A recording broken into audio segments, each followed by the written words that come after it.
Bonjour à tous, découvrons aujourd'hui les nouvelles Hyundai i30 et Honda Civic, embarquées pour une virée en Bentley Flying Spur S, enfin la BMW Série 5 et la Volvo V90 Cross Country en approche.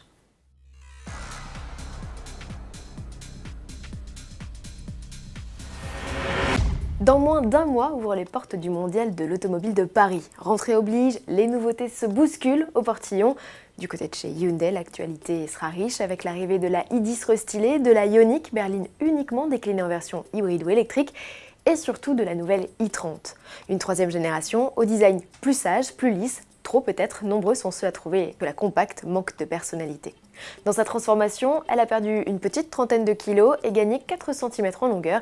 Elle atteint désormais les 4,34 m. L'empattement, lui, est inchangé.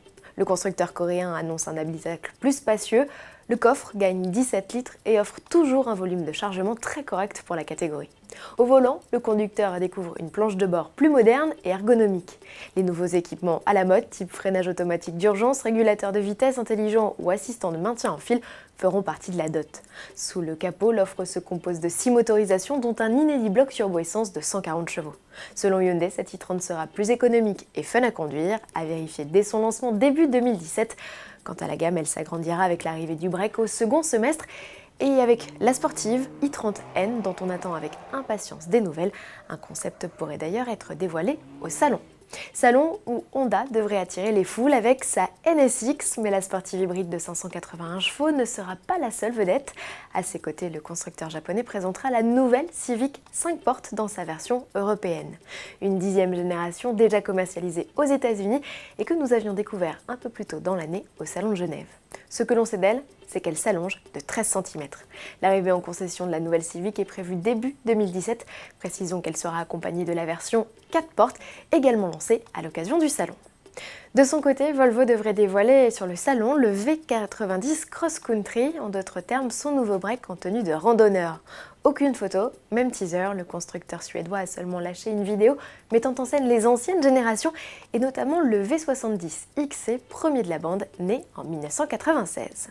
En revanche, ce n'est pas à Paris que la nouvelle série 5 devrait se montrer. BMW nous a affirmé ne pas y présenter sa berline de 7e génération.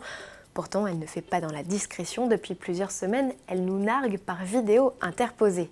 La dernière en date nous permet de découvrir davantage de détails, pas suffisant cependant pour reconstituer intégralement le puzzle. À suivre. Terminons cette édition avec une autre nouveauté qui snobe le mondial de l'automobile de Paris, c'est la Flying Spur. D'ailleurs, la marque Bentley fait cette année l'impasse sur le rendez-vous parisien. Parenthèse refermée. Alors quoi de neuf pour le vaisseau amiral britannique? Une version S qui la booste de 10 chevaux. Résultat, le W12 6 litres biturbo culmine à 635 chevaux et le couple grimpe de 800 à 820 Nm. De quoi améliorer les performances. Le 0 à 100 est désormais exécuté en 4 secondes 5 et la vitesse de pointe est dorénavant de 325 km/h. Pour compléter la panoplie, Bentley a ajouté quelques éléments de style noir au niveau de la calandre et des feux. Même les jantes de 21 pouces prennent cette teinte. Pas d'idée de prix, on sait juste que la Flying Spur S sera disponible en fin d'année. À demain.